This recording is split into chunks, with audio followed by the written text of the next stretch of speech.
Hello students, कैसे हो आप सभी। स्वागत है आप सभी का हमारे यूट्यूब चैनल यूनिक स्टार में। जैसा कि आप सभी हमारे इस चैनल पे लगातार मैथमेटिक्स की ऑनलाइन क्लासेस देख रहे हो, तो भाई उसी कड़ी में आज हम आगे बढ़ते हुए हम आपके लिए टॉपिक लेके आए। बहुत ही इंपॉर्टेंट और मज़ेदार टॉपिक आपका, और ये आपके सभी क्लासेस के लिए। ये मानो आप 7th क्लास से आपको पॉलिनोमियल का फैक्टराइजेशन जो है फैक्टर करना आ जाता है, और 7th क्लास से ऑनवर्ड्स आपका बहुत ही इंपॉर्टेंट टॉपिक है भाई आप। और आज की जो आपकी क्लास है बहुत ही मज़ेदार होने वाली है, और मज़े से आप आराम से देखें। बहुत ही इंटरेस्टिंग क्लास आपकी, और आपके लिए बहुत ही इंपॉर्टेंट क्लास भी है। तो आइए हम स्टार्ट करते हैं अपना टॉपिक। अभी फैक्टराइजेशन ऑफ ए पॉलिनोमियल। अभी कभी भी आपके पास एक पॉलिनोमियल गिवन है, उस पॉलिनोमियल के हम फैक्टर्स करेंगे। तो भाई हमारे सिलेबस में जो है वो क्वाड्रेटिक पॉलिनोमियल और क्यूबिक पॉलिनोमियल, दो तरह की पॉलिनोमियल हैं। उन क्वाड्रेटिक पॉलिनोमियल का और क्यूबिक पॉलिनोमियल का हम क्या करेंगे, फैक्टर करेंगे भाई। तो क्यूबिक पॉलिनोमियल और क्वाड्रेटिक पॉलिनोमियल का जब हम फैक्टर्स करेंगे तो पहले हम करेंगे भाई क्वाड्रेटिक पॉलिनोमियल के। क्वाड्रेटिक पॉलिनोमियल के जो फैक्टर्स जो हैं उसके लिए आपके पास दो मेथड है भाई। पहला तो है आपकी मिडिल टर्म का, मिडिल टर्म को स्प्लिट करके।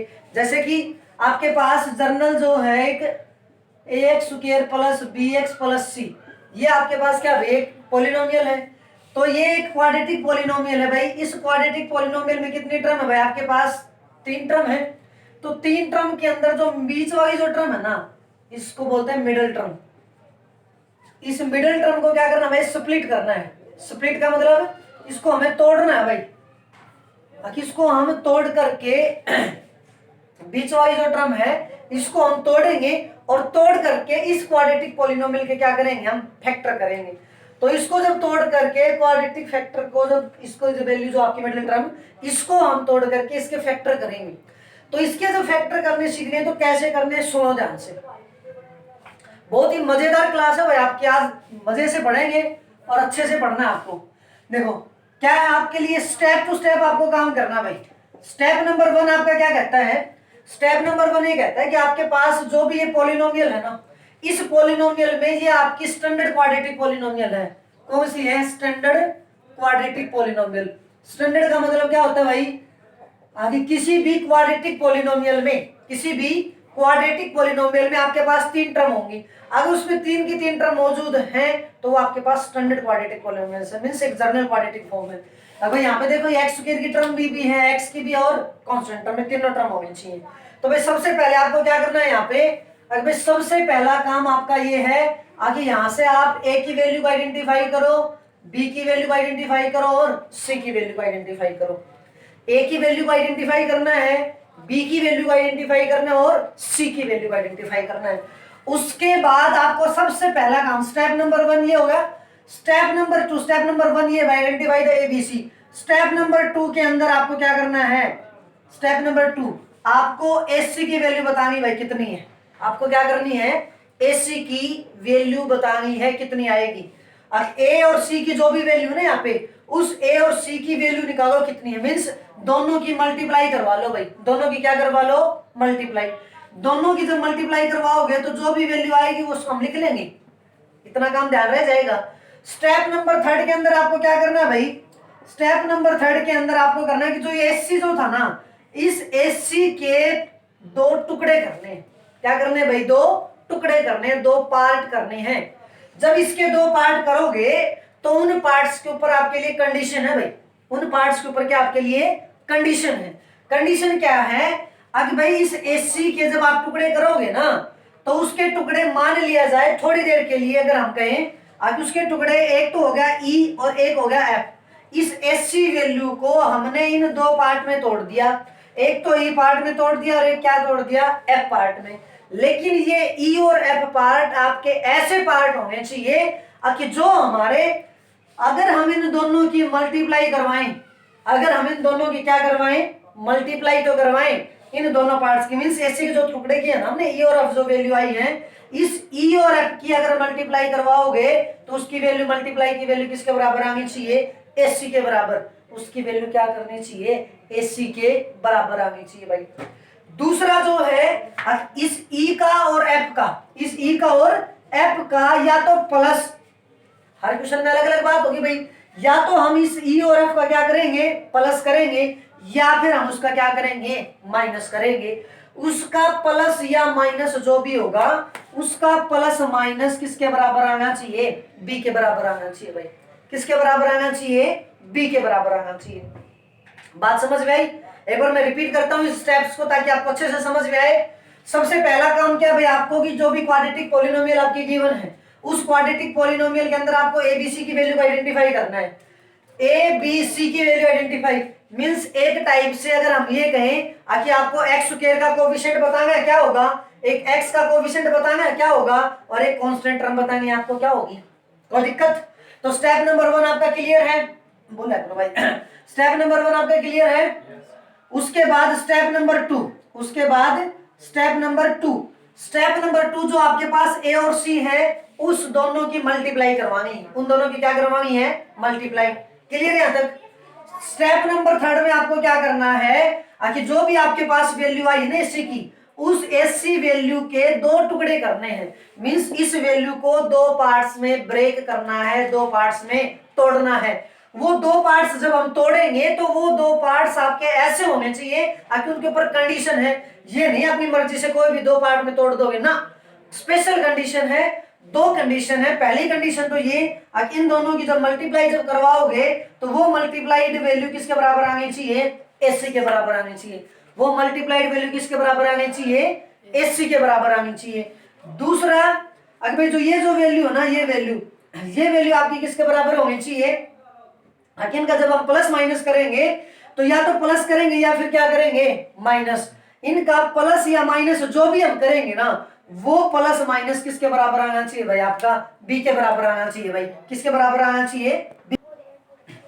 तो भाई अब यहाँ पे आपको क्या दिक्कत आएगी, आखिर हम बोल रहे हैं कि कभी तो प्लस होगा, कभी क्या होगा, माइनस होगा, कभी प्लस या कभी माइनस। अब ये कैसे पता करोगे कि कब तो माइनस होगा और कब क्या होगा, प्लस?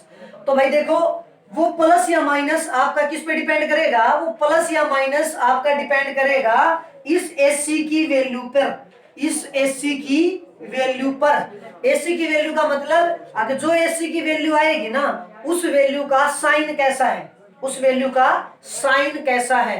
साइन भाई एससी, एससी जो वैल्यू है वो इन दोनों नंबर्स की प्रोडक्ट है। तो इन दो नंबर्स की प्रोडक्ट जो होती है वो आपकी या तो पॉजिटिव आएगी या फिर आपकी क्या आएगी, नेगेटिव।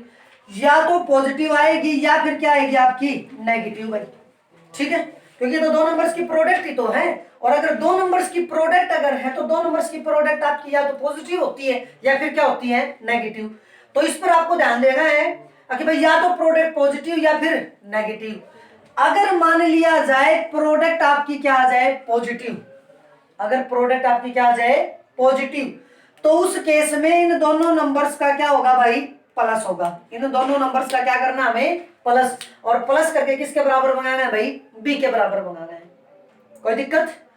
अगर मान लिया जाए कि एससी का साइन नेगेटिव आ जाए, क्या आ जाए, नेगेटिव, तो दो नंबर्स की प्रोडक्ट नेगेटिव जब आती है, जब आपके पास एक नंबर प्लस का हो, एक नंबर माइनस का, मींस अपोजिट साइन की वैल्यू होंगी, तो उस दौरान उन नंबर्स की अगर हम प्रोडक्ट करेंगे तो ऑलवेज प्रोडक्ट वैल्यू आपकी नेगेटिव आएगी। तो भाई जब ये वैल्यू नेगेटिव आएगी तो उस दोनों नंबर्स का आपको क्या करना है, अब की बार माइनस करना है। क्योंकि एक नंबर प्लस का होगा और एक नंबर जब माइनस का होगा तो दोनों केस में वो दोनों नंबर आपस में क्या होंगे, माइनस होंगे। क्या होंगे, दोनों नंबर आपस में माइनस। और उन दोनों की माइनस वैल्यू किसके बराबर आनी चाहिए भाई, बी के बराबर आनी चाहिए। कोई दिक्कत? कोई दिक्कत नहीं। तो भाई हम एक एग्जांपल लेते हैं, छोटा सा सिंपल सा एग्जांपल लेते हैं और उससे आपको इसका बात को समझाने की कोशिश करते हैं। हम एक बार जो है 4 एग्जांपल करेंगे। उन 4 एग्जांपल्स में क्या करेंगे, एक बार तो प्रोडक्ट आपकी पॉजिटिव, और प्रोडक्ट पॉजिटिव दो केस में आएगी। आखिर जब दो नंबर्स की माइनस की संख्याओं की मल्टीप्लाई करोगे तो भी प्रोडक्ट पॉजिटिव होती है, और दोनों प्लस की अगर संख्याओं की मल्टीप्लाई करोगे तो भी प्रोडक्ट किसकी होती है, प्लस की। और भाई उसके बाद नेगेटिव के केस में हम काम करेंगे कि वैल्यू अगर आपकी क्या आ जाए, नेगेटिव, तो नेगेटिव वैल्यू जब आएगी तो उस नेगेटिव वैल्यू के ऊपर भी हम काम करेंगे। अगर नेगेटिव वैल्यू आई है तब जाकर के हम उसके फैक्टर्स कैसे करेंगे, एक नंबर को प्लस एक को माइनस करके चलेंगे। तो आइए हम क्या करते हैं, इसका एक एग्जाम्पल लेके चलते हैं भाई। क्या लेके चलते हैं, इसका एक एग्जाम्पल। तो भाई हमने एक सिंपल सा एग्जांपल ले लेते हैं भाई, x square plus 7x plus 12, x square plus 7x plus 12।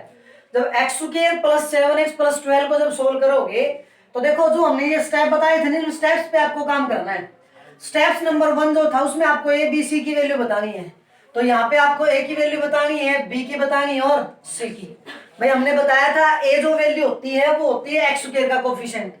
किसका कोफिशिएंट होती है? एक्स स्क्वायर का। एक्स स्क्वायर का जब कोफिशिएंट देखो तो यहाँ पे इसके साथ कोई वैल्यू है? कोई वैल्यू है क्या? कोई वैल्यू नहीं है यहाँ पे। अगर कोई वैल्यू नहीं है तो इसका मतलब हम यहाँ पे क्या मान लेंगे भाई?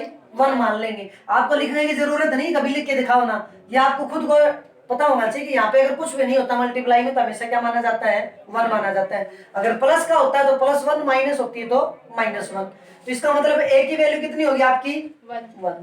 बी की वैल्यू यहाँ पे कितनी भाई? 7। तो बी की वैल्यू 7। हमेशा जो ये साइन जो है, ये साइन हमेशा इसके साथ चलेगा, साइन को मत छोड़ देना। साइन को छोड़ दिया तो क्वेश्चन भी छूट जाएगा भाई। ये बी के जो वैल्यू है ये 7, एक्स का जो कोफिशिएंट है ये आपका 7, लास्ट सी की वैल्यू आपकी क्या है? 12। अब आपका सेकंड स्टेप था एसी की वैल्यू निकालनी। सेकंड स्टेप क्या था आपका? एसी की वैल्यू निकालनी।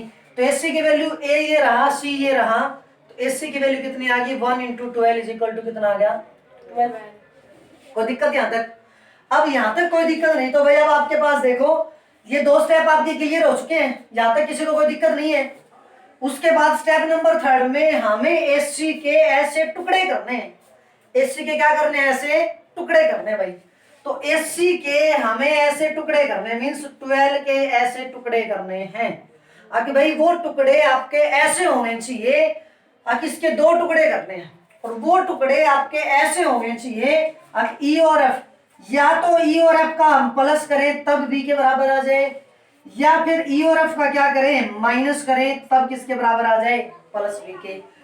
ये वैल्यू कब होगी? दोनों का प्लस कब होगा? जब एसी की वैल्यू क्या थी? पॉजिटिव। ये कब होगा? जब एसी की वैल्यू क्या थी?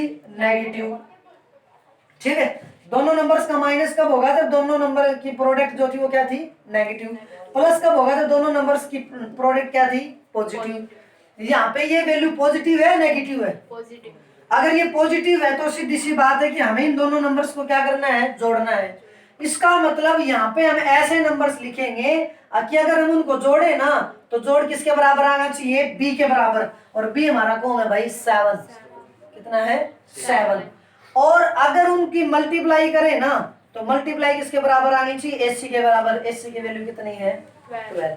मीन्स इस 12 के ऐसे 2 टुकड़े कर दो आखिर जिनकी एडिशन करोगे तो वैल्यू कितनी बननी चाहिए? 7। और उनकी अगर गुणा करोगे तो कितनी बननी चाहिए भाई?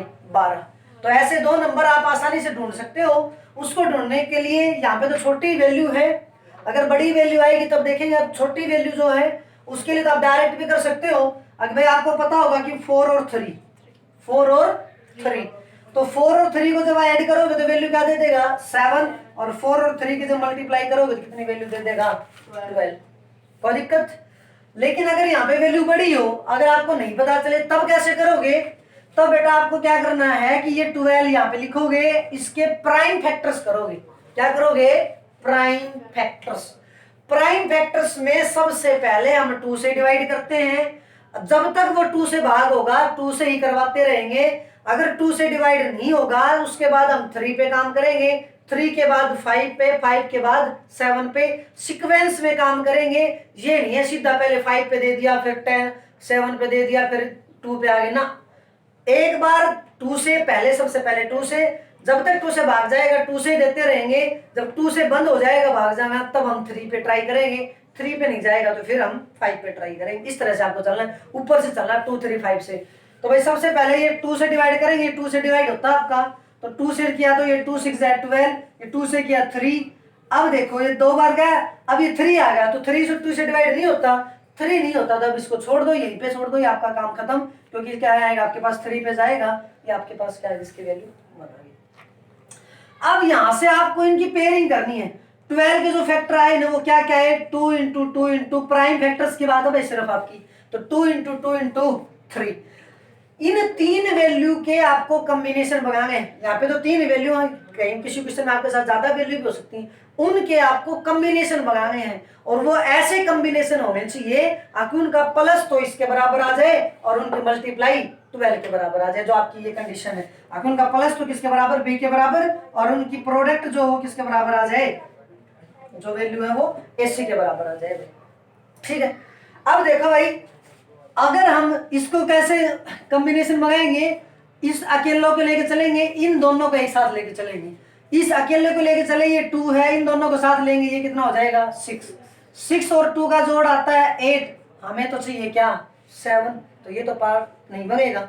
उसके बाद इस अकेले की बजाय इस 2 को साथ ले लो, 2 को साथ लोगे तो 2 इंटू 2 और 3 आपकी बार क्या रह जाएगा अकेला, तो 2 इंटू 2 को साथ लेते कितना आ गया 4 और ये कितना आ गया भाई 3। ये भाई सब प्रैक्टिस पे डिपेंड करेगा, जितनी आप प्रैक्टिस करोगे उतना ही आपके लिए फायदेमंद रहेगा, जैसी प्रैक्टिस करोगे उतने ही अपने आप में निखार आएगा। ये नहीं है कि एक बार देख के समझ में आ जाएगा, थोड़ी सी प्रैक्टिस करनी पड़ेगी आपको, जैसे जैसे प्रैक्टिस बढ़ाओगे तैसे तैसे आपको ये वैल्यू बढ़ती जाएंगे, आपको अपने आप समझ में आ जाएगी ये चीजें।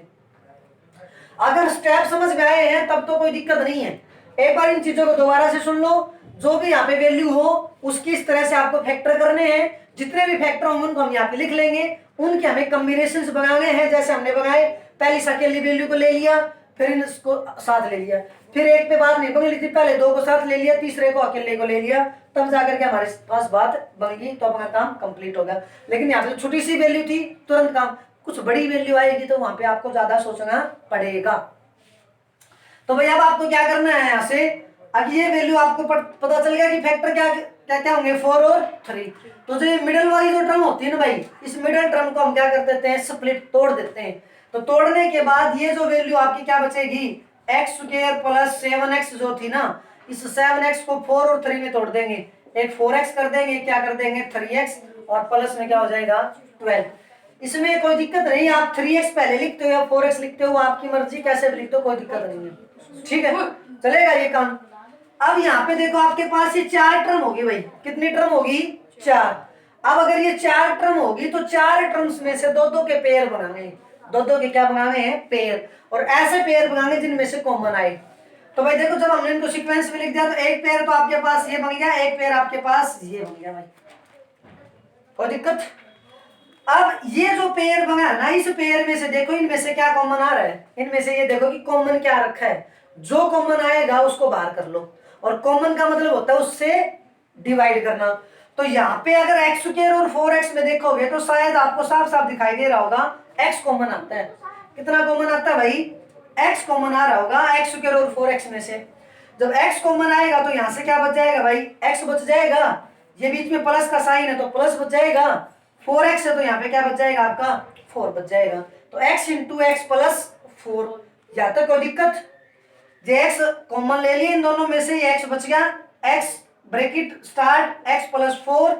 अब उसके बाद ये जो गैप है ना, कई बच्चे क्या कर देते हैं, यहाँ पे x लिख दिया फिर इतनी दूर लिख दिया, भाई ये भारत पाकिस्तान की लड़ाई नहीं है, यहाँ पे ये इतनी दूर, हमें क्या पता इनके बीच में क्या आएगा।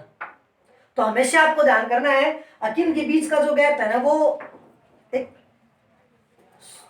सिंपल सा गैप रखना है, ठीक ठाक सा, ये नहीं कि ज्यादा रख दोगे या बिल्कुल ही कम रख दोगे, मीन्स एक अच्छा सा, जब आप उसको राइटिंग में जब करोगे लिखोगे तो अच्छा सा सुंदर सा दिखाई देना चाहिए। अब हमने दिखा देखो ये बिल्कुल इसके नजदीक में, ज्यादा नजदीक भी नहीं और ज्यादा दूर भी नहीं है। उसके बाद यहाँ पर जो ये वैल्यू है ना, इनमें से फिर कॉमन आएगा, और इनमें से जो भी वैल्यू कॉमन आएगी ना वो हम यहाँ पे लिखेंगे, फिर उसको भी भाई ये नहीं कितनी दूर लिख देंगे, इसके थोड़ा सा नजदीक लिखेंगे, और नजदीक जब लिखेंगे तो जो भी नंबर यहाँ से कॉमन आएगा ना उसका साइन हमेशा यहाँ पे लिखना होता है भाई, भले वो प्लस का है भले ही वो माइनस का है। अब ये दोनों टर्म प्लस की हैं, अगर ये दोनों टर्म प्लस की हैं तो यहाँ पे क्या करना है भाई, आपको प्लस तो आएगा ही आएगा कॉमन, साथ में 3x और 12 में से देखो क्या कॉमन आता है, 3x और 12 में से आपको साफ साफ दिखाई दे रहा होगा क्या कॉमन आएगा, 3 कॉमन आएगा। 3 जब कॉमन आएगा तो यहाँ से बच जाएगा आपके पास x और ये बच जाएगा प्लस में 4, कोई दिक्कत यहाँ तक। अब कोई दिक्कत नहीं, तो यहाँ से आपको एक बात समझनी है, और वो क्या बात समझनी है कि भाई अगर मान लिया जाए, कई बच्चे तो यहाँ पे क्या गलती करते हैं कि इस प्लस साइन को खा जाते हैं, बोला जी 3 कॉमन आया था बोला होगा का, भाई सिर्फ 3 से काम नहीं चलेगा, ये देखना है कि यहाँ पे इसके साथ इसका साइन क्या है, और इसका साइन जो है वो प्लस का था, इसलिए प्लस साइन इसके साथ आएगा। यहाँ पे गलती नहीं करनी है, यहाँ पे गलती अगर नहीं करनी है तो भाई ये +3 है, अगर ये +3 है तो ये इसमें से 3 कॉमन आया, अगर 3 कॉमन आया तो यहाँ से वैल्यू क्या बचेगी, यहाँ से x बच जाएगा, यहाँ से क्या बच जाएगा +4। कोई दिक्कत? दूसरा, अगर यहाँ पे थोड़ी सी आपको दिक्कत आएगी भाई क्या कॉमन लेंगे, क्या कॉमन लेंगे, तो भाई यहाँ पे जब हम कॉमन लेते हैं ना तो यहाँ पे ऐसी कॉमन वैल्यू लेनी है आपको, आखिर जो ये ब्रैकेट और ये ब्रैकेट जो है ना, ये दोनों ब्रैकेट वैल्यू आपकी क्या बननी चाहिए, सेम वैल्यू बननी चाहिए। क्या बननी चाहिए? Same value. सेम वैल्यू अगर बनेगी तो सेम वैल्यू बनने से यहां से आपको, आप सीधा इस स्टेप को आप यूं भी कर सकते हो, प्लस में ये वैल्यू हमने सीधा ब्रैकेट लगा दिया x+4, x+4, क्योंकि मेरे को यहाँ पे x+4 मिला था, तो यहाँ पे भी मैं क्या बनाऊंगा x+4। मेरे को x+4 कब मिलेगा? अब यहां से देखो, ये पहले टर्म को मैं 3x को मैं कितने से डिवाइड करूं, 3x को मैं कितने से डिवाइड करूं ताकि मेरा यहाँ पे x बच जाए। मीन्स यहाँ से सिर्फ क्या बचना चाहिए, x। इसका मतलब 3 कट होना चाहिए। तो 3 कब कट होगा? जब हम 3 से भाग देंगे। किससे से भाग देंगे? +3 से भाग देंगे। तो आपके पास +3 से 3 कैंसिल हो जाएगा, क्या बच जाएगा भाई? x बच जाएगा। इसका मतलब यहाँ से क्या कॉमन आ जाएगा? +3 कॉमन आ जाएगा। कोई दिक्कत? कोई दिक्कत नहीं। तो भाई अब आपको क्या करना है, यहाँ से इन दोनों में से ये वैल्यू कॉमन आ गई, x+4 यहाँ से कॉमन आ गया, यहाँ से बच गया भाई x+3। ये आपका क्वेश्चन कंप्लीट। कोई दिक्कत यहाँ तक? अगला क्वेश्चन है भाई आपके पास x² - 10x + 24। ठीक है भाई, समझो ध्यान से दोबारा वही काम। आपको एबीसी की वैल्यू बतानी भाई, ए की वैल्यू यहाँ पे, बी की वैल्यू और सी की वैल्यू। हाँ तो भाई बता रहे, ए की वैल्यू बता कितनी होगी? 1 और बी की वैल्यू 10 -10 और सी की वैल्यू 24 +24। इसका मतलब एबीसी की वैल्यू आ गई आपके पास। स्टेप नंबर 2 था आपको एसी की वैल्यू निकालनी। एसी की वैल्यू ये रही, ए की वैल्यू 1 × 24, मतलब की वैल्यू कितनी आ गई? 24। उसके बाद स्टेप नंबर 3 आपको एसी के टुकड़े करने हैं। मीन्स 24 के आपको टुकड़े करने हैं, और 2 टुकड़े ऐसे करने हैं कि जिनकी मल्टीप्लाई वो +24 के बराबर आए और प्लस माइनस। अब यहाँ पे इसका साइन कैसा है? प्लस का। अगर एसी का साइन यहाँ पे क्या था भाई? प्लस का अगर था तो दोनों का क्या होगा आपके पास? प्लस। तो जब आप 24 के लिए आप ऐसी 2 वैल्यू लेके आओ जिनकी मल्टीप्लाई तो करोगे ना तो 24 के बराबर आनी चाहिए, और उनका जोड़ जो है वो किसके बराबर आना चाहिए? बी की वैल्यू कितनी है? -10। बी की वैल्यू आपकी बार कितनी है? -10। पिछले क्वेश्चन में यहाँ पे भी प्लस था, यहाँ पर भी प्लस था, लेकिन आपकी बार यहाँ पर भी माइनस है, लेकिन यहाँ पर क्या है? प्लस है भाई आपकी बार। ठीक है, थोड़ा सा डिफरेंस है, समझना ध्यान से। अब की बार इसका मतलब क्या होगा कि भाई ये दोनों जो नंबर है ना, इन दोनों नंबर्स को हमें ऐड करना है। ई और एफ को ऐड करके बी के बराबर, क्योंकि एसी का साइन क्या है? पॉजिटिव। लेकिन अब की बार यहाँ पे थोड़ी सी दिक्कत आ सकती है, आपके माइंड में क्वेश्चन आ सकता है भाई, और वो क्वेश्चन आएगा कि सर आप तो कह रहे हो कि ई और एफ को जोड़ना है, और जोड़ करके वैल्यू तो प्लस की बनेगी, और यहाँ पर तो आपको क्या बनाना है? माइनस का। तो भाई इस माइंड का जो फितूर है ना, आपका जो गलत फहमी है, उसको अपने माइंड से निकाल देना। जरूरी नहीं कि जोड़ हमेशा जोड़ होके वैल्यू प्लस की आती है, जोड़ होने के बाद भी वैल्यू माइनस की होती है। अगर दोनों की दोनों वैल्यू माइनस की होंगी तो, अगर दोनों वैल्यू जो है, यहाँ पे प्लस माइनस का कोई रूल नहीं है, बस सीधी सी बात क्या होती है कि भाई जैसी जैसी संख्याएं आप जोड़ते हो ना, इकट्ठी करते हो, उनकी रिजल्टेंट वैल्यू भी वैसी होती है। अगर 2 प्लस प्लस को जोड़ोगे तो प्लस का साइन आ जाएगा, अगर 2 माइनस माइनस की संख्याओं को जोड़ोगे तो आंसर माइनस में ही आएगा, लेकिन उनको एडिशन कर देंगे क्योंकि उनके बीच में आपका कोई सिंबल नहीं है, सिर्फ प्लस माइनस का सिंबल था, दोनों का माइनस साइन था, तो दोनों ऐड हो जाएंगे। तो ये माइंड मत रखना जी प्लस करके तो कभी भी माइनस नहीं आ सकता भाई। 2 माइनस की संख्याओं को जब हम ऐड करेंगे तो साइन हमेशा माइनस का ही रहेगा, हमेशा इस बात का ध्यान करना। फॉर एग्जाम्पल अगर मैं बात करूं यहाँ पे कि यहाँ पे आपके पास 5 बकरी हैं और यहाँ पे आपके पास 3 बकरी हैं, ठीक है, तो आपको कोई जोड़ के बताए कि भाई बताओ उसके पास कितनी बकरी हैं, बोला भाई 5 बकरी वो उधर हैं, ये 3 इधर बन रही, तो बोला जी 8 बकरी हैं। अब इनको आप जोड़ के क्या बोलोगे? 5 बकरी ये रही और 3 बकरी ये रही, तो 5 और 3 कितनी होगी? 8। 8 क्या बोलोगे? बकरी बोलोगे या भेड़ बोलोगे? अरे बकरी बोलोगे या भेड़ बोलोगे? है तो दोनों प्लस की बकरी, तो बकरी तो दोनों को जोड़ेंगे, जोड़ेंगे तो भाई क्या हो जाएगा? भेड़ हो जाएगा। अरे भेड़ बन जाएगा क्या? तो बस, तो जब यहाँ पे आप इन दोनों को जोड़ करके बकरी है तो बकरी बना रहे हो, तो -5 को और -3 को जब ऐड करोगे तब आप +8 कैसे कर रहे हो भाई?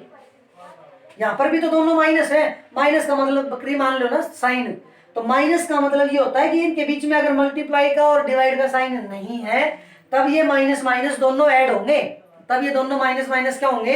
ऐड होंगे, और ऐड होने के बाद इनकी वैल्यू अगर माइनस की है तो माइनस की, और अगर ये प्लस की होंगी तो क्या हो जाएगी? प्लस की हो जाएगी। तो अगर आपने +8 कर दिया तो आपका क्वेश्चन गलत है, क्या आंसर आएगा? -8 आएगा भाई। क्या आएगा? -8।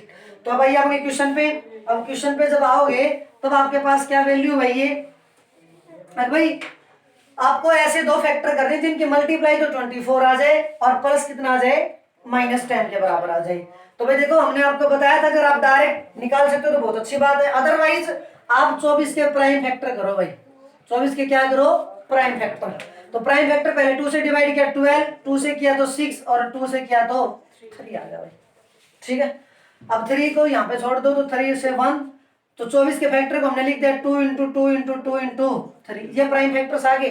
अब हमने क्या कहा था कि आपकी कॉम्बिनेशन बनाना है आपको, और कॉम्बिनेशन ऐसा बनना चाहिए कि उनका जोड़ किसके बराबर आना चाहिए? 10 के बराबर। तो देखो, आपको इतना तो थोड़ा बहुत आइडिया हो जाना चाहिए भाई, 9th 10th क्लास के बच्चे हो आप, तो इस क्लास में तो इतना स्टैंडर्ड तो हो जाना चाहिए। 2 और 2 4 और 2 6 और 3 9 है, लेकिन अगर ये हमारे पास साफ सादी इन दोनों को जोड़ेंगे तो 4 होता है, इन दोनों को जोड़ेंगे तो क्या होता है? 6 होता है। इसका मतलब इन दोनों को अगर साथ लेंगे तो 4 बन जाएगा, इन दोनों को साथ लेंगे तो क्या बन जाएगा? 6 बन जाएगा।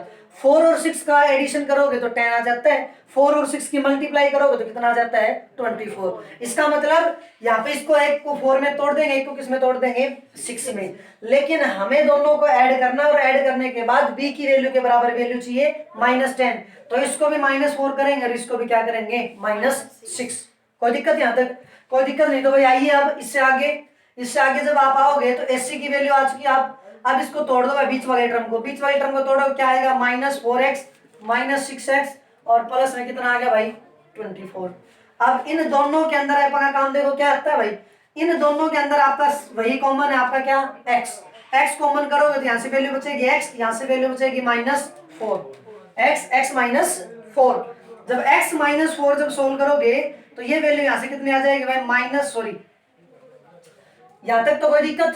अब यहाँ पे आपको थोड़ी बहुत दिक्कत आती है, तो हमने आपको दोनों तरीके से बता दिया कि या तो आपको यहाँ से पता होना चाहिए कि क्या कॉमन आएगा, अगर आपको नहीं पता तब आप अपना सीधा से काम क्या करो कि थोड़ी सी जगह छोड़ के और ब्रैकेट में सीधा सीधा क्या लिख लिया करो? x -4 का मतलब यहाँ पे हम ऐसी वैल्यू कॉमन लेके आएंगे ताकि कॉमन लेने के बाद यहाँ से ये टर्म बचेगी, क्योंकि लास्ट में फिर हम इन दोनों में से इसको क्या ले लेंगे? कॉमन ले लेंगे। तो भाई यहाँ से क्या कॉमन आना चाहिए? इसके लिए देखो यहाँ पे x बचना चाहिए। x कब बचेगा? इस वैल्यू को, साइन हमेशा साथ चलेगा भाई। -6x को किससे भाग दे? x से भाग दिया हमने, x से भाग दे दिया तो कितनी वैल्यू बच गई? -6। कितनी वैल्यू बच गई? -6। इसका मतलब यहाँ से कॉमन कितना आएगा? -6। ये साइन हमेशा यहाँ लिखना है, ज्यादा गैप भी नहीं देना ताकि भद्दा लगे, नॉर्मल सा गैप रखना है भाई आपको, अच्छा सा। कोई दिक्कत? अब कोई दिक्कत नहीं, तो भाई यहाँ से आप उठा लो, ये वैल्यू इधर आ जाएगी x -4, और यहाँ से क्या बच गया भाई? x -6। ये आपका क्या आ गया? आंसर आ गया। तो कोई दिक्कत? अगला क्वेश्चन है भाई, आपके पास ये वैल्यू है सेम, आपके पास a की वैल्यू 6, b की वैल्यू 5 और c की वैल्यू कितनी आ गई? -6। तो भाई इसके बाद जब आप सोल्व करोगे तो वही काम आपका, सबसे पहला काम एससी की वैल्यू निकालनी। एससी की वैल्यू 6 × -6 मतलब कि -36। अब की बार एससी की वैल्यू माइनस की आ गई, तो यहाँ पे ध्यान करना है, जब एससी की वैल्यू, अब तक हमने दोनों क्वेश्चंस किए थे उनमें प्लस आया था एससी का साइन, अब की बार माइनस आया, माइनस साइन आएगा तो दोनों की दोनों वैल्यू आपकी क्या आएंगी? एक प्लस की और एक माइनस की, अपोजिट साइन की। इसका मतलब एससी के लिए -36 है, इसके लिए 2 टुकड़े करो, और 2 टुकड़े आपके पास ऐसे टुकड़े होने चाहिए जिनकी मल्टीप्लाई जब आप करोगे ना तो 36 आए, लेकिन उनका माइनस जब करोगे ना तो माइनस जो है वो किसके बराबर आना चाहिए? +5 के बराबर। किसके बराबर आना चाहिए? +5 के बराबर। तो आप यहाँ पे 36 के फैक्टर करके देखोगे तो 36 के फैक्टर आपको जो हमने बताया उस तरीके से सोल्व करके देखोगे। हम यहाँ से आपको डायरेक्ट बता रहे कि 36 के जब सोल्व करोगे ना तो 9 और 4 ले लेंगे, 9 और 4। तो 9 उसी तरीके से जब हमने बताया था उसी तरीके से आपको कॉम्बिनेशन बना के देखना है भाई। तो 9 और 4 को जब आप सोल्व करोगे तो देखो 9 4 की मल्टीप्लाई कितनी आ जाती है 36, लेकिन हमें कितनी चाहिए भाई माइनस की 36, तो माइनस की 36 तो चाहिए।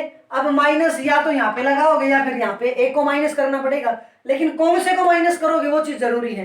अब दो संख्याएं जब दो संख्याएं उनमें से एक प्लस की और एक माइनस की होती है तो वहां पे हमेशा उन दोनों का डिफरेंस होता है, उन दोनों का क्या होता है हमेशा डिफरेंस। और ये रहा ये माइनस अब लिख दो या फिर क्या लिख दो एफ माइनस ई लिख दो, एक ही बात है भाई। अब सोचो कि माते एफ घटेगा एफ माते भी घट सके कोई दिक्कत नहीं, क्योंकि आपकी बार एसी का साइन कैसा आ गया नेगेटिव। तो इन दोनों की जो डिफरेंस जो है ना वो डिफरेंस किसके बराबर बचना चाहिए +5 के बराबर। किसके बराबर +5 के बराबर। तो भाई जब दो संख्याओं का जब माइनस करते हैं तो हमेशा डिफरेंस होता है, इस बात का हमेशा ध्यान करना। डिफरेंस होने के बाद साइन हमेशा बड़ी वैल्यू का बचता है, साइन हमेशा किसका बचता है बड़ी वैल्यू का। एक छोटा सा एग्जांपल देखो, जब किन्हीं दो आदमियों की जब लड़ाई मांसती है ना डिशम डिशम जब होती है तो दो आदमी लड़ेंगे तो जरूरी तो नहीं कि दोनों ताकतवर दोनों बराबर ताकतवर हो, भाई एक थोड़ा कमजोर होगा थोड़ा ठाडा होगा, तो मारे तो ठाडा भी और मारेगा कमजोर आएगा भी, लेकिन कितने ज्यादा मारेगा जो जितना ज्यादा ताकतवर होगा वो उतने ज्यादा मार देगा। अब मान लिया जाए तो कोई ताकतवर था उसने लड़ाई स्टार्ट करी, उसने 5 गुज पिया दी डिशम कर दिए 5, दूसरा है ठाली तो बैठे नहींगा 1 2 3 की में तो मारेगा। इसका मतलब उसने अगर 5 मारे तो एक आधा तो उसने भी चाक लिया, अगर उसने चाक लिया तो इसका मतलब उसने 1 मारे या 2 मारे, लेकिन फिर भी वो तो ज्यादा मार गया क्योंकि भाई वो ठाडा था इसलिए मार गया। तो इसके अंदर भी वही बात है, आखिर एक कमजोर होता है एक ताकतवर होता है, तो जो वैल्यू बड़ी होती है ना वो ताकतवर होता है और जिसकी वैल्यू छोटी होती है वो क्या होता है कमजोर। तो यहाँ पे ताकतवर जो वैल्यू होगी उसका साइन बचेगा, तो हमें साइन बचाना है +5 का, अपनी मर्जी से बचाएंगे हम तो, क्योंकि इसमें वैल्यू क्या चाहिए आपको +5 चाहिए ना, तो यहां से तो हम अपनी मर्जी से +5 बचाएंगे। कैसे बचाएंगे ताकतवर वैल्यू को बढ़ा करके, क्योंकि ताकतवर वैल्यू है तो ताकतवर वैल्यू को तो हम क्या कर दें प्लस, और भाई कमजोर वैल्यू को हम क्या कर दें माइनस। अब देखो अगर ये संख्या प्लस की होगी और ये संख्या अगर माइनस होगी दोनों की मल्टीप्लाई करेंगे तो कितना आ जाएगा -36 आ जाएगा, और दोनों को जब ऐड करेंगे तो ऐड करने का मतलब ये प्लस और ये माइनस है तो हम बोलते तो ऐड करना है, लेकिन यहाँ पे क्या होता है भाई डिफरेंस होता है, ताकतवर में से कमजोर माइनस हो जाता है। तो 9 में से 4 को माइनस करेंगे तो कितनी वैल्यू बच जाएगी आपकी भाई बचेगी। आपका क्वेश्चन कंप्लीट हो गया। क्वेश्चन कंप्लीट हो गया तो भाई यहाँ से क्या करोगे ये 6x² प्लस में 5x को तोड़ देंगे हम इसके अंदर 9x माइनस में 4x और माइनस में 6। कोई दिक्कत? अब कोई दिक्कत नहीं। तो भाई अब देखो इन दोनों में से कॉमन लो, इन दोनों में से अगर कॉमन लोगे तो 6x² और 9x में से क्या कॉमन दिखाई दे रहा है आपको 3x कॉमन दिखाई दे रहा है। 6x² और 9x में से कितना कॉमन आ रहा है आपकी बात 3x, 3x कॉमन करेंगे इसका मतलब 3x इनको भाग देना है, 3x से जब भाग दोगे तो ये बच जाएगा 2x और यहाँ पे बच जाएगा 3, 2x + 3।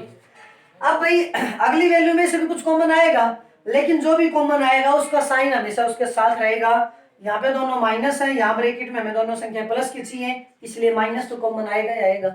उसके बाद जो है हमें ऐसी वैल्यू कॉमन लेनी है ताकि ब्रैकेट आपका क्या रह जाए सेम। तो यहाँ से हम क्या कॉमन ले लें 2 कॉमन ले लें, 2 कॉमन लेंगे तो क्या बच जाएगा 2x + 3 बच जाएगा, दोनों में सेम टर्म कॉमन आ गई। सेम टर्म कॉमन आ गई तो भाई ये आपका आंसर आ गया 2x + 3 और ये वैल्यू आ गई आपके पास 3x - 2। आपका क्वेश्चन कंप्लीट। अब की बार देखो भाई, अब की बार आपके पास पॉलिनोमियल है क्यूबिक। कौन सी पॉलिनोमियल है क्यूबिक। अब क्यूबिक पॉलिनोमियल के लिए भाई डायरेक्ट तो देखो जैसे हमने क्वाड्रेटिक के लिए बताया इस तरह से डायरेक्ट तो इसके लिए कोई मेथड है नहीं, लेकिन भाई हमारे पास हमने क्वाड्रेटिक का फैक्टर करना सीख लिया, साथ में हमने एक फैक्टर थ्योरम पढ़ी थी, उस फैक्टर थ्योरम को यूज करके हम इस क्वाड्रेटिक पॉलिनोमियल के फैक्टर जो है ना वो रिड्यूस कर लेंगे, इसको रिड्यूस कर देंगे एक तो लीनियर पॉलिनोमियल में और एक क्वाड्रेटिक पॉलिनोमियल में। तो लीनियर तो अपने आप में एक फैक्टर है और क्वाड्रेटिक हमें फैक्टर करने आते हैं। तो भाई कैसे करेंगे हमेशा वो ध्यान देखो। तो आपको क्या करना है भाई कि सबसे पहला काम यह है कि ये क्यूबिक है, तो क्यूबिक के तो डायरेक्ट तो हम सॉल्यूशन नहीं बता रहे, हमें क्या करना है पहले heat and trial method use करना है।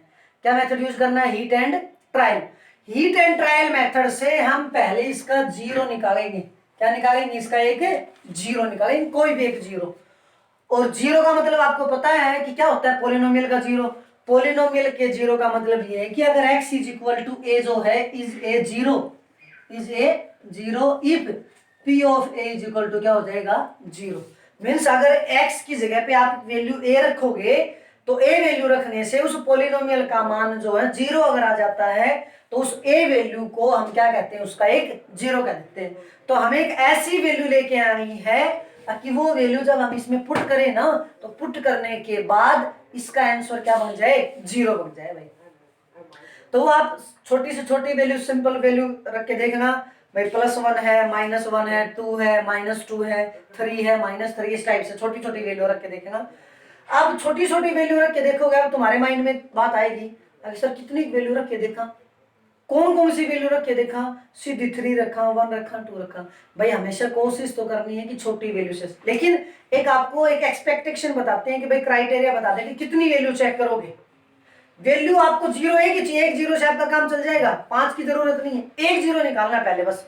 एक 0 निकालने के लिए आपका सॉल्यूशन क्या रहेगा, अगर डायरेक्ट आपको थोड़ा बहुत आइडिया लग जाए तब तो बहुत अच्छी बात है, अगर नहीं लगे ना, अगर नहीं लगे तब आपको क्या करना है कि जो ये कांस्टेंट टर्म है ना, कौन सी टर्म, कांस्टेंट टर्म, इस कांस्टेंट टर्म के क्या कर लो 20 के फैक्टर कर लो। और भाई ये फैक्टर तब करने हैं जब यहाँ पे x की क्यूब का कोफिशिएंट 1 हो, x की क्यूब का कोफिशिएंट क्या हो 1। अगर ये 1 नहीं है तो पहले इसको 1 बनाएंगे और 1 बनाने के बाद जो कांस्टेंट टर्म आएगी ना उसके फैक्टर करने हैं। 1 बनाने के बाद, 1 बनाने का मतलब किसी क्वेश्चन में मान ले पॉलिनोमियल ही आ जाए 2x cube plus 3x square minus 7x plus 14। अब अगर आप यहाँ पे फैक्टर करने लगे 14 के तो आपकी बात गलत है, 14 के फैक्टर नहीं करने, क्योंकि अभी यहाँ पे x की क्यूब का कोफिशिएंट कितना है 2, तो पहले हम इस 2 को खत्म करेंगे और इसका कोफिशिएंट कितना बनाएंगे 1। तो 1 बनाने के लिए हम इसको थोड़ा आउट क्या कर देंगे 2 से भाग कर देंगे ना, तो 2 से भाग कर देंगे यहाँ पे x की क्यूब ये वैल्यू और लास्ट में वैल्यू हो जाएगी +7। तो किसके फैक्टर करके देखेंगे हम 7 के फैक्टर करके देखेंगे, किसके फैक्टर करके देखेंगे 7 के। तो भाई यहाँ पे तो आपके पास ऑलरेडी 1 है, अगर ऑलरेडी 1 है तो इसका मतलब यहाँ पे कांस्टेंट टर्म को है 20। अब 20 के फैक्टर करके देख लो, फैक्टर का मतलब हमने आपको बताया था कि ऐसी वैल्यू जो इसको पूरा पूरा भाग करे, ऐसी वैल्यू जो इसको पूरा पूरा भाग करे। तो 20 को भाग करने में सबसे पहले +-1 है, +-2 है, किस किस से भाग होता है 20 से, 1 से भाग हो है, अगर 1 से भाग होगा तो -1 से भी भाग होगा, 2 से भाग होगा तो -2 से भी भाग होगा, 3 से भाग होता है, ये 4 से होता है तो +-4, 5 से भाग होता है, उसके बाद +-10, उसके बाद +-20। तो ये सारी की सारी वैल्यू क्या है, इसके एक्सपेक्टेड वैल्यू है, क्या है इसकी एक्सपेक्टेड वैल्यू। इनके अलावा आपको कोई भी वैल्यू पुट अप करके नहीं देखनी, सबसे पहले आपको 1 वैल्यू या +-1 में से रखना है, 1 नहीं होगा तो फिर 2 में से चेक करना है, फिर 4 में से, फिर 5 में से, 10 में से, 20 में से कोई एक वैल्यू चेक करनी है। तो कोशिश ये करनी कि छोटी से छोटी वैल्यू आप पुट अप करके देखो ताकि इसकी वैल्यू आ जाए। अब यहाँ पे देखो भाई आपके पास ये सारी की सारी टर्म किसकी हैं प्लस की, अगर यहाँ पे वैल्यू +1 रखोगे तो क्या ये वैल्यू 0 बन सकती है, इतना तो आप आइडिया लगा सकते हो। अगर सारी वैल्यू यहाँ पे प्लस की है और आप यहाँ पे प्लस ही वैल्यू रखोगे तो कभी भी 0 नहीं बनेगा। एक बार -1 करके देखो, क्या रख के देखो -1। अगर -1 आपने रखा तो भाई put x is equal to -1, x की वैल्यू -1 पुट करोगे तो यहाँ पे वैल्यू आ जाएगी भाई -1 की क्यूब प्लस में 13 इंटू -1 का स्क्वायर प्लस में 32 इंटू -1 और प्लस में कितना आ गया 20। तो भाई -1 की क्यूब, -1 की क्यूब का मतलब -1, क्योंकि -1 को 3 बार लिख के गुणा करोगे तो -1 का स्क्वायर करोगे तो +1 हो जाएगा, +1 की 13 से मल्टीप्लाई की 13, यहाँ पे माइनस के 32 और ये प्लस के 20। अब इनको ऐड करके देखना भाई, ये दोनों तो प्लस की टर्म है और ये दोनों माइनस की, इन दोनों को जब ऐड करोगे तो ये तो माइनस के 33 हो गए और ये प्लस के 33 हो गए, आंसर कितना आ गया 0। और हमने क्या कहा था कि हमें तो बस एक ही 0 चाहिए, वो मिल गया हमें कौन x इज इक्वल टू -1। इसका मतलब x की वैल्यू -1 रखने से इस पोलिनोमियल का मान कितना बन गया भाई 0 बन गया, इसका मान कितना बन गया 0 बन गया। अगर इसका मान 0 बन गया इसका मतलब x is equal to -1 is a 0, x is equal to -1 क्या इसका एक 0 है। अगर x -1 इसका 0 है तो हमने आपको फैक्टर थ्योरम के अंदर बताया था कल लास्ट टाइम जब हमने की थी। तो एक बार इस क्लास को देखने से पहले आपको हमारी जो पिछली जो क्लास है पार्ट 7 आपका है, उस पार्ट 7 में हमने फैक्टर थ्योरम कर रखी है उसको आप यूट्यूब पे भी डायरेक्ट सर्च मार सकते हो कि factor theorem by Sandeep Gurjar, तो वहां से भी आपको मिल जाएगा, या फिर हमारी प्लेलिस्ट में जाके चेक कर लेना, वहां पे भी आपको ये क्लास मिलेगी। तो उस क्लास में जाके आपको देखेंगे हमने क्या बताया था फैक्टर थ्योरम के अंदर। तो फैक्टर थ्योरम के अंदर ये था कि अगर x is equal to a जो है ये 0 होता है, तो उस केस में x माइनस a क्या हो जाता है, एक फैक्टर हो जाता है भाई, क्या हो जाता है, एक फैक्टर हो जाता है। तो अगर x माइनस एक फैक्टर हो जाएगा तो इसको हम लेफ्ट में लेके आएंगे, तो इसका मतलब x plus 1 is A factor, is a factor of given polynomial. Given polynomial का क्या होगा, एक फैक्टर हो गया भाई। अगर ये फैक्टर हो गया तो फैक्टर का आपको पता है फैक्टर हमेशा पॉलिनोमियल को क्या करेगा, भाग करेगा। फैक्टर हमेशा पॉलिनोमियल को क्या करेगा, भाग, और भाग करने का मतलब उसको पूरा पूरा भाग देगा, मींस आपका रिमाइंडर क्या बचेगा, 0 बचेगा। तो रिमाइंडर जब 0 बचेगा तो भाई सीधी सी बात है हम इस पॉलिनोमियल को x प्लस 1 से भाग दे के दे देंगे। जब इसको भाग देंगे तो भाग देने से ये क्यूबिक पॉलिनोमियल है ना, ये रिड्यूस हो जाएगी, या तो लीनियर में या फिर क्वाड्रेटिक में, किसी में भी हो सकती है। अगर लीनियर में होगी तब भी ठीक, क्वाड्रेटिक में होगी तब भी ठीक, क्योंकि लीनियर फैक्टर हमें करने ही है, और भाई क्वाड्रेटिक है तो क्वाड्रेटिक के फैक्टर करने हमने सीख लिए हैं, वो उसको हम आसानी से फैक्टर कर सकते हैं। कोई दिक्कत, कोई दिक्कत नहीं। तो देखो भाई अब बात ये कि हम इसको रिड्यूस कैसे करेंगे।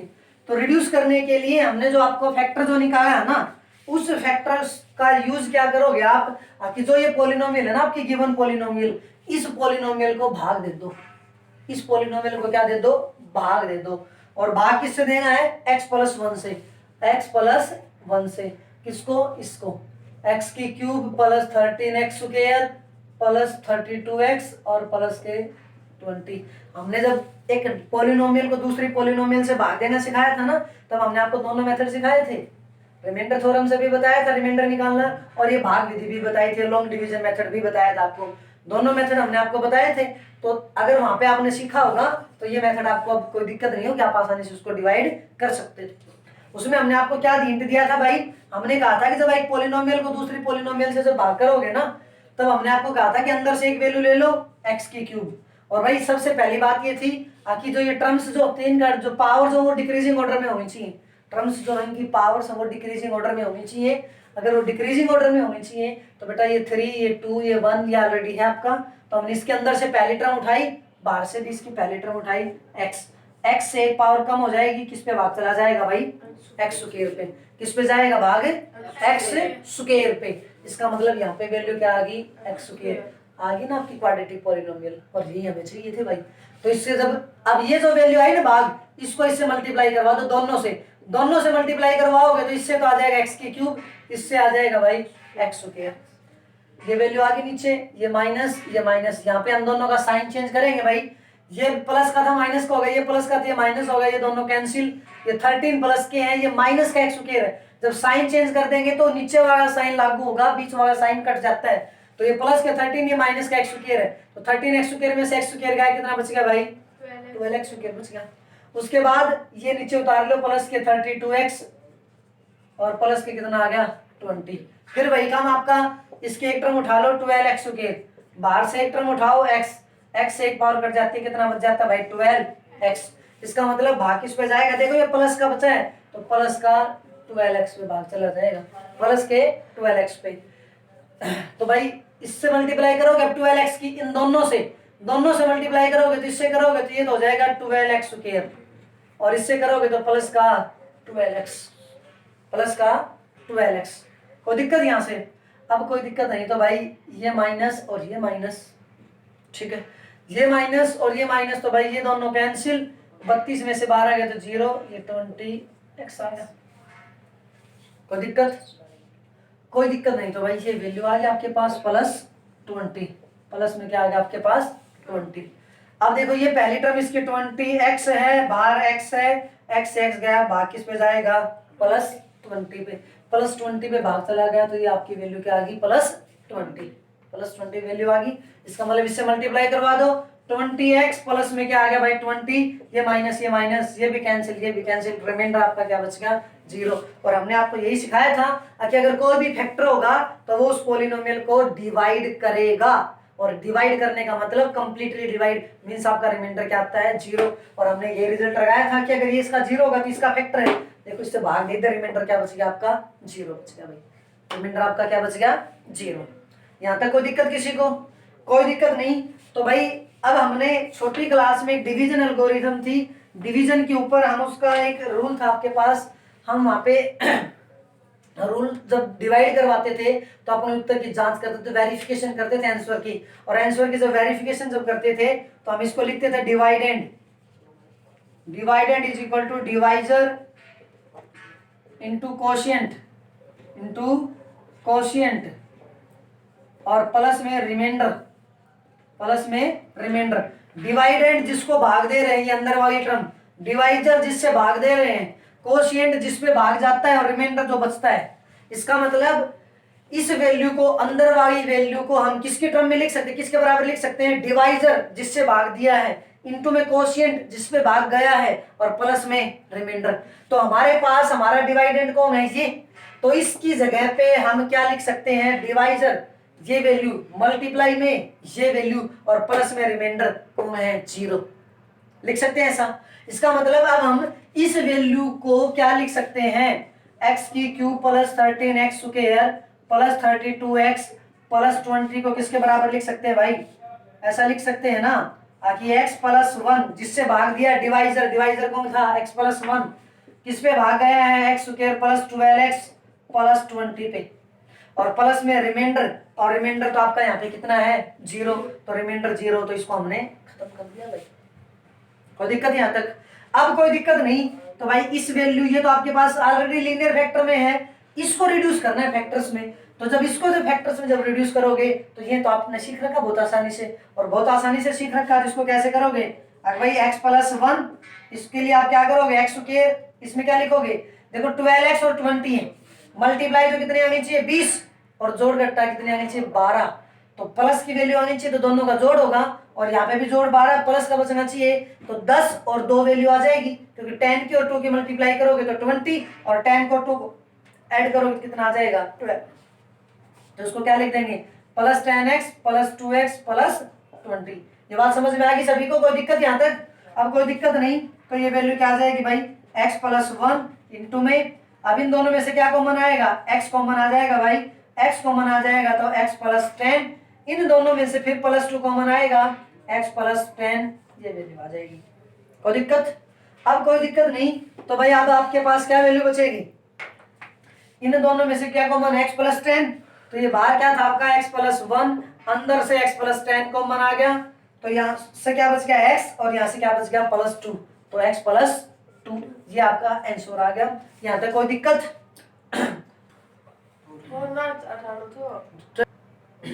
तो भाई ये आपका क्या है? इसका आंसर, ये इसके क्या आगे? फैक्टर। यहाँ तक कोई दिक्कत? कोई दिक्कत नहीं, कर दोगे? तो भाई आज की जो अपनी क्लास है वो आपकी फिनिश। अब जो भी हमने क्लास पढ़ी उसके बेस पे आपको हमने क्वाड्रेटिक पॉलिनोमियल के फैक्टर करने सिखाए हैं और क्यूबिक पॉलिनोमियल के। तो ये कुछ एक क्वेश्चंस आपके लिए सेल्फ प्रैक्टिस के लिए आपको घर पे इनको ट्राई करना है, और सभी को ईमानदारी से ट्राई करके देखना है। अगर कोई नहीं आता है, कोई क्वेश्चन नहीं आता है, तो कमेंट सेक्शन में जाके कमेंट करके बताएं कि कौन से क्वेश्चन में आपको प्रॉब्लम आई, ताकि हम नेक्स्ट क्लास से पहले आपको वीडियो उसका सॉल्यूशन आपको प्रोवाइड करवा सकें। ठीक है भाई? तो आज की जो अपनी क्लास है वो यहीं पे फिनिश होती है। बाकी जो है हम नेक्स्ट क्लास के अंदर पढ़ेंगे। तब तक सभी से रिक्वेस्ट है कि भाई इस चैनल को ज़्यादा से ज़्यादा लाइक करें। अगर ये वीडियो आपको अच्छी लगी हो, क्लास अगर आपको अच्छी लगती हो, आपको जो भी पढ़ाया जाता है वो चीज़ें समझ में अगर आती हैं, तो प्लीज़ लाइक करें और कमेंट करके बताएं ज़रूर आपको क्लास कैसी लगती है, आपको कुछ समझ में आता है, नहीं आता है, कहीं कोई प्रॉब्लम होती है, तो जैसी भी बात हो कमेंट करके ज़रूर बताएं। ज़्यादा से ज़्यादा इस चैनल को सब्सक्राइब करें। धन्यवाद।